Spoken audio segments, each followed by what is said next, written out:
Nagulat na lang ako pagtingin ko sa katawan ni Kalando. Wala na siya doon. Hanggang sa narinig ko na lang yung boses ni Kalando. Bakit hindi mo ginagamit yung itak mo, Mark? Huwag kang tumayo dyan. Mamamatay ka. Matapos nun, bigla na lang tumalon si Kalando sa bintana. Mabilis niyang sinakyan yung malaking baboy. Pinutol niya yung dalawang sungay nito. Hinawakan niya ito sa likuran. Tapos ibinato sa malaking ibon. At nung nakita niyang nawawalan na ng lakas yung tikbalang, kaagad siyang tumakbo para tulungan yon. Yung itsura niya ni Nuno, ibang-iba na. Halos umiilaw na yung buong katawan ni Kalando. Tapos yung gabay niya, nakahawak lang sa likuran niya. Parang nagmimistulang anghel. Wala namang magawa yung aswang. Sinakalito ni Kalando at sinikmuraan. Dahan-dahan niya itong itinataas. Gamit lamang ng isang kamay. Mabilis namang nagrupo yung iba pang aswang. Sobrang sama ng titig nila kay Kalando. Wala silang tigil sa pag-angil. Hindi naman sila makalapit. Gawa ng yung leader nila, yung aswang na may malaking kamao, nagmistulang laruan habang sakal-sakal ni Kalando. Sige, subukan yung lumapit. Hindi ako magdadalawang isip. Natanggalin ang lalamunan nito.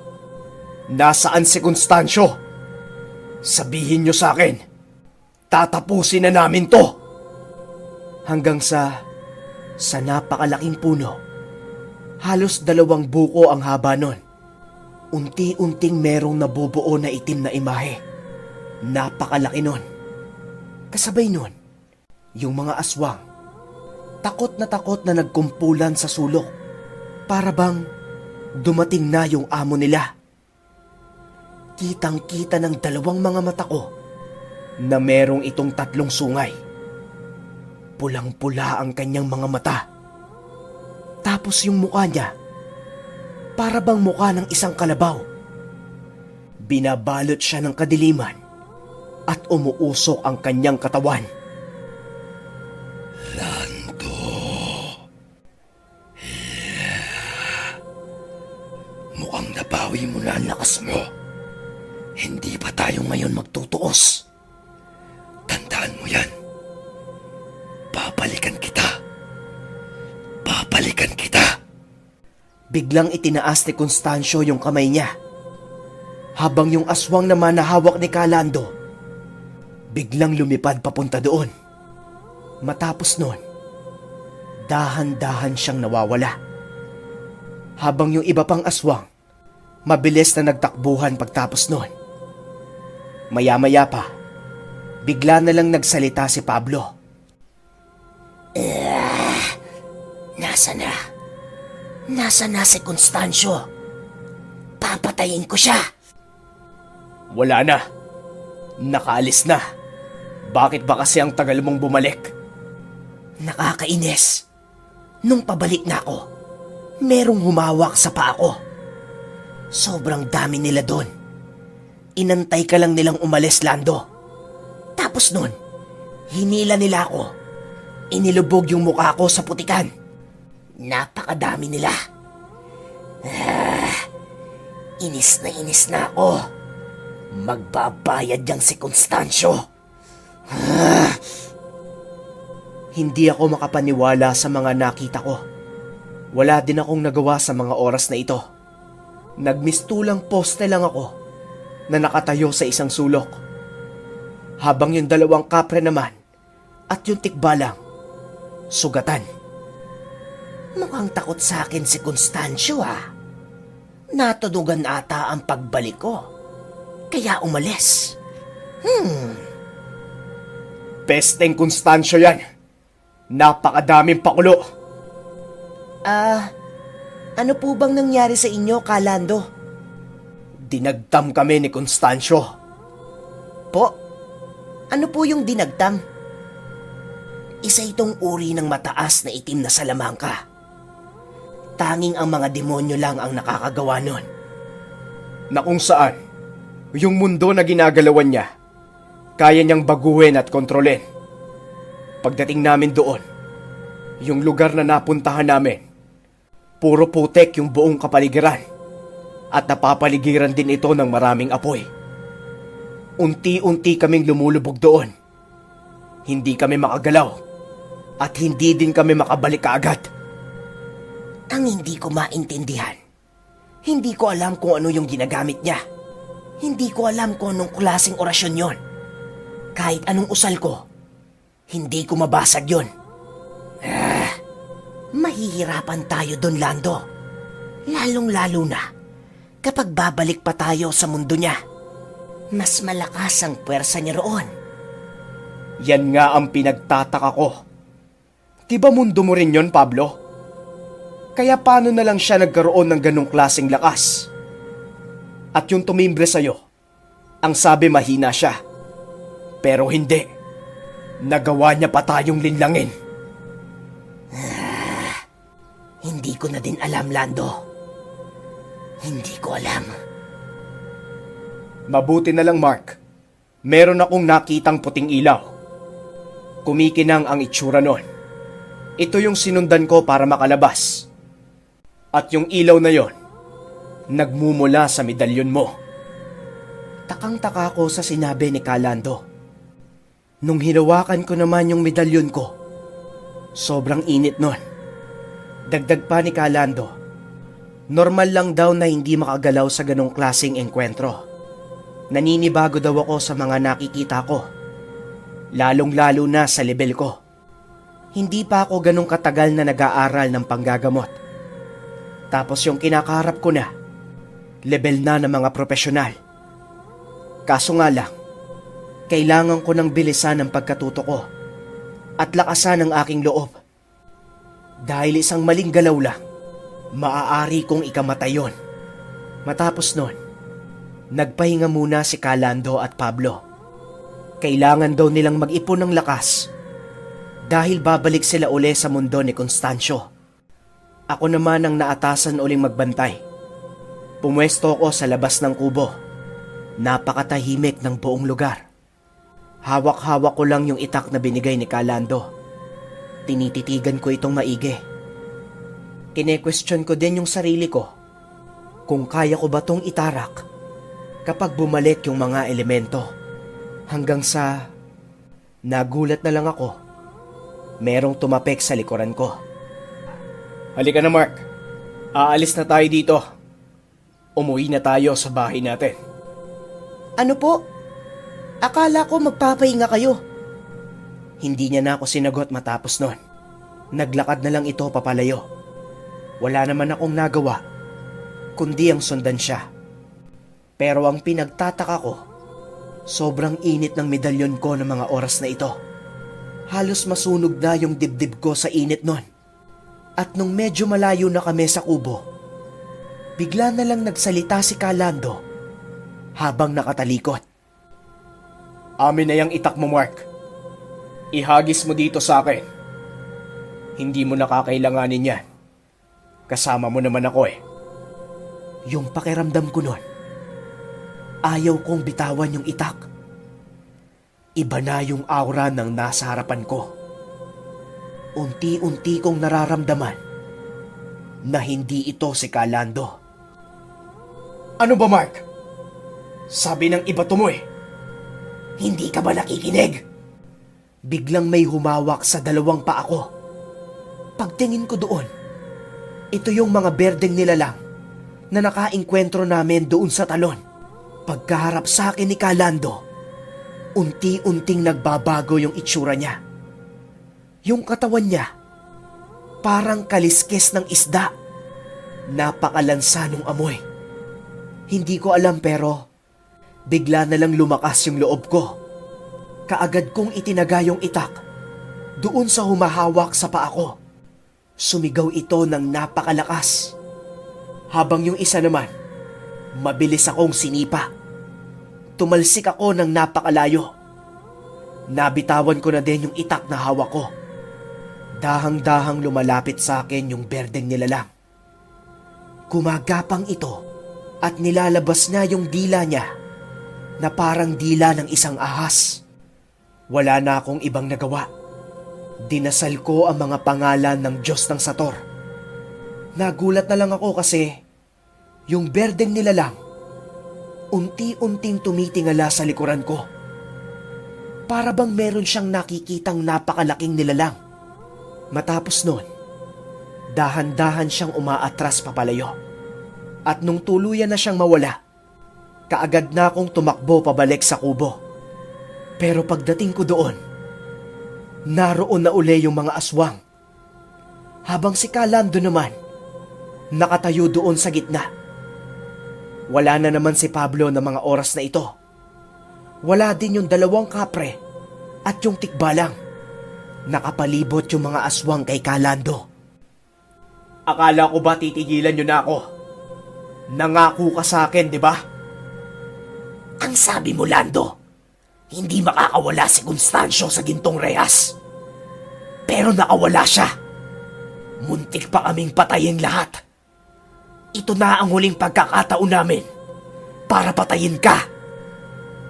Pwes, kung yan ang gusto mo, wala na akong magagawa. Umihip si Kalando ng 3 beses sa medalyon niya. Matapos nun, para bang naging malaking nilalang si Kalando. Napakabilis ng pagtakbo niya. Hinawakan niya sa ulo yung leader ng mga aswang. Hinampas niya ito sa lupa. Habang yung ibang aswang naman, meron lang ibinabato sa hangin si Kalando. Nagtatalsika na ang mga ito. Hanggang sa nagulat na lang ako. Biglang napaluhod si Kalando. Kaagad siyang binangga ng malaking baboy. Napakalayo ng talsik niya. Meron din siyang isinuka na itim na tinta. Habang yung gabay naman niya, wala nang malay. Ito yung sumalo sa atake kay Kalando. At yung aswang naman na merong malaking kamao, hinawakan niya sa damit si Kalando at paulit-ulit na ibinabalibag. Pero hindi pa dyan nagtatapos si Kalando. Bigla niyang inilabas yung medalyon niya. Hinawakan niya ito sa kanyang kamao. Maniwala kayo sa hindi, yung mga aswang, dahang-dahang lumalayo sa kanya. Habang ako naman, mabilis akong tumakbo sa likuran ng leader nila. Tinaga ko yung hita nun. Umangil ito ng napakalakas. Halos mabaliw na yung aswang. Kaagad naman siyang tinulungan ng mga kasama niya at dahang-dahang lumisan. Si Kalando naman, patuloy pa rin sa pagsuka ng itim na tinta. Hindi niya raw alam kung saan ang galing yon at kung paano ito nakapasok sa kanya. Hanggang sa hinawakan niya yung medalyon ko. Saksing buhay ako dito. Kitang-kita ng 2 mga mata ko na yung uod na ginamit ni Pablo, isinuka ni Kalando. Gulat na gulat kami kung paano nangyari yon. Ang pumasok sa isipan ko, na nilalason siya ng kaibigan niya. Maya-maya pa, dumating na si Pablo. Patakbo siyang lumapit sa amin. Sinakal siya ni Kalando. Anong ibig sabihin nito? Alaga mo yan, di ba? Bitiwan mo ako. Hindi ako ang may kagagawan yan. Inatake mo rin ako sa gubat kanina, Lando. Ano? Paanong nangyari yon? Nandito ako. Kinalaban ko yung mga aswang. Ako din po, Kalando. Niyaya niyo po akong umalis dito. Tapos nung malayo na tayo, nagbago ka ng anyo. Naging berdeng nilalang. Yung nakainkwentro natin. Dito na binitawan ni Kalando si Pablo. Pesteng Constancio yan. Pinaglalaroan niya tayo, Lando. Alam ko. Pero, bakit ba naman kasi pumunta ka pa ng gubat? Alam mo nang delikado tayo eh. Saka nasa na yung mga alaga mo? Kaya nga ako pumunta ng gubat eh. Kumuha ako ng mga halamang gamot para gamutin sila. Paano namang nakapasok yung mga aswang dito? Di ba merong kang portal? Wala na yon. Sa oras na nakapasok sila dito, wala nang epekto ang portal ko. Kahit anong oras nila gustuin, makakapasok sila dito. Ikaw naman, Mark. Paano ka nakaligtas? Tinaga ko yung kamay ng nakainkwentro ko. Saka, ginamit ko yung mga pangalan ng Diyos ng Sator. Napangiti na lang si Kalando nang marinig niya yon. Habang si Pablo naman, seryoso lang yung mukha niya. Matapos nung araw na yon, nagdobli ingat na kami. May mga ginawang orasyon si Kalando. Ilang araw pa ang lumipas. Walang kahit anong pagpaparamdam ang nangyari. Mas hindi ito nagugustuhan ni Kalando. Dahil lalong tumatagal, mas lalo kaming mahihirapan. Kaya nagpasya na naman silang pumunta sa mundo ni Constancio. Lumabas muna ng bahay si Pablo para kausapin ang mga alaga niya. Pero, maya-maya pa, sunod-sunod na angil ang naririnig namin. Angil na nagmumula sa iba't ibang uri ng hayop. Hanggang sa... Lando, nandito na ako sa labas. Huwag kang magtago dyan. Pagkasilip ko sa bintana, naroon yung lahat ng aswang. Pati na rin yung mga berdeng nilalang. Sa likod nila, naroon si Constancio. Napakalaki nito.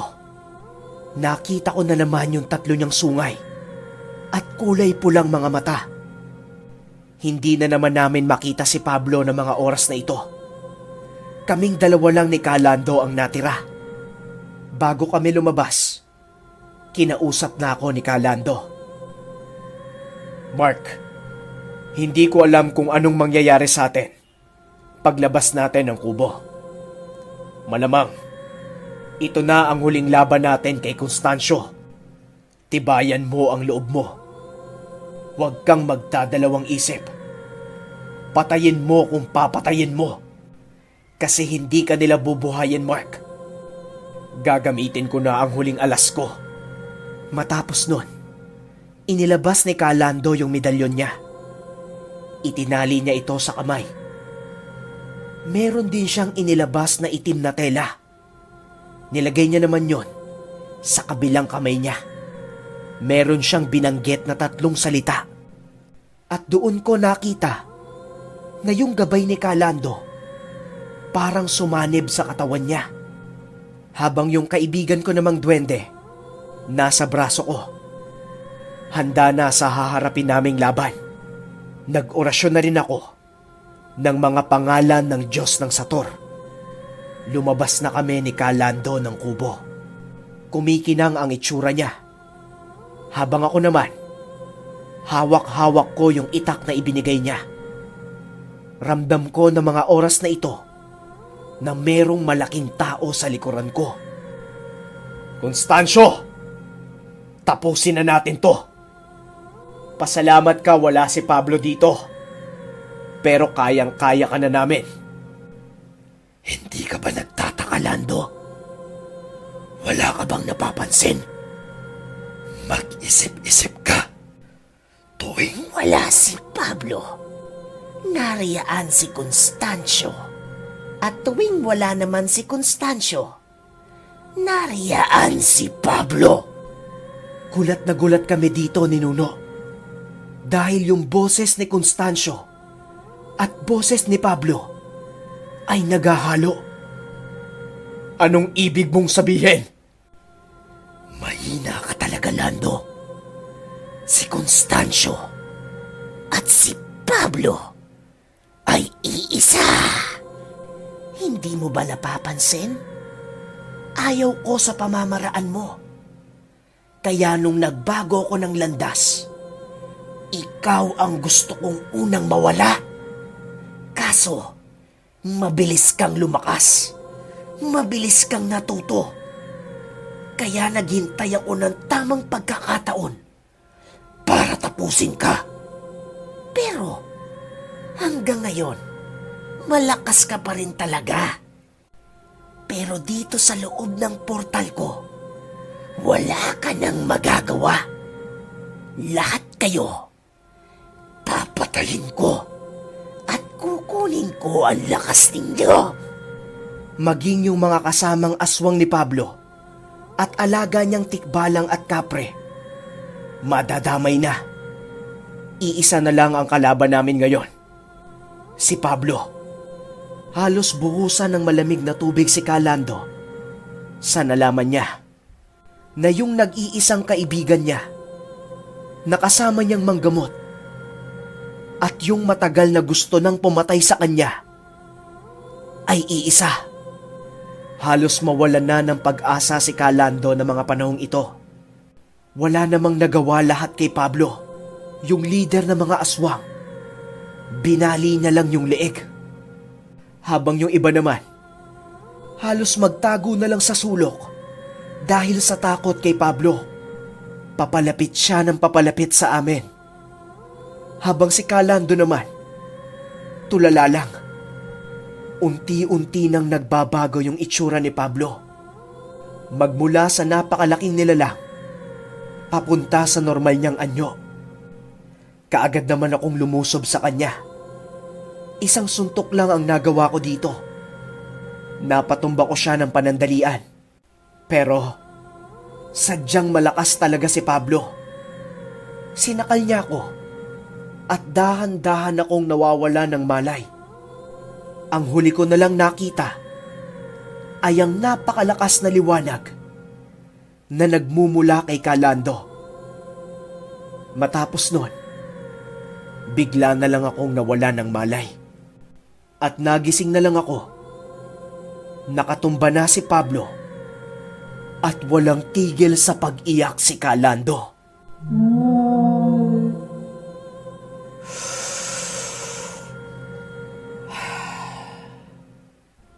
Solid to mga kaninuno. Kung merong napakalaking plot twist sa mga naging kwento ko noon, wala nang tatalo sa plot twist na ito. Miski ako gulat na gulat nang malaman kong si Pablo at si Constancio ay iisa. Sobrang nakakalungkot lang kasi yung inaakala kong matalik niyang kaibigan, meron palang lihim na balak para kay Calando. Sobrang bigat siguro nun para sa pakiramdam niya. Kaso, ganun talaga eh. Kailangan niyang tanggapin yon. Ano na lang kayang mangyayari sa kanila matapos nito?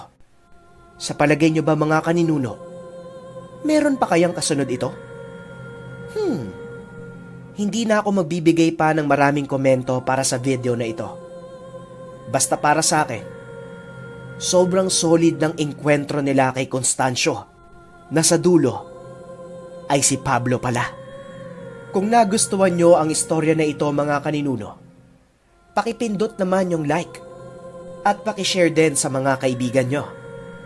Nga pala mga kaninuno, para sa ating palaro, comment nyo na ang sagot sa katanungan ko. Nasa description yung guidelines ng games. At ang mananalo ay bibigyan ko ng kaninuno membership at kaninuno badge. Good luck mga kaninuno.